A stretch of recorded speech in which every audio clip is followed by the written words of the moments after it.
Sa ftit ġranet ilu, persuni li huma diretturi jew segretarji f'kumpanija waħda jew tnejn ma kellhomx bżonn jitolbu l-awtorizzazzjoni jew jirreġistraw mal-Awtorità Maltija għas-Servizzi Finanzjarji. Iżda issa bir-regolamenti l-ġodda dawn iridu jinnotifikaw lill-awtorità bis-servizzi illi qegħdin joffru. Il-kap tal-Campus Service Providers fl-MFSA Alison Cortez spjegat li dan ser jgħin l-awtorità sabiex ikollha idea aktar ċara ta' min qed jokkupa dawn il-pożizzjonijiet u bekk is-settur finanzjarju f'Malta se jissaħħaħ f'dik li hija sigurtà u integrità. Service providers huma meqjusa bħala settur importanti ħafna għax huma meqjusin bħala il-gatekeepers tal-servizzi finanzjarji Malta.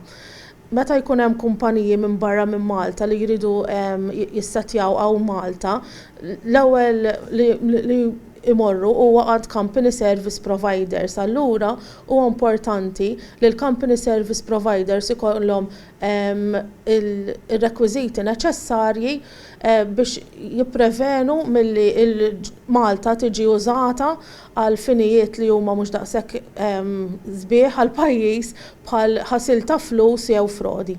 Komplittajt li wara li tinġabar l-informazzjoni, il-pjanu li jsir assessjar tar-riskju sabiex ikunu magħrufa r-riskju tal-ġurisdizzjoni u jkunu jistgħu jittieħdu l-passi neċessarji. In-notifika għandha ssir sa 16 ta' Lulju.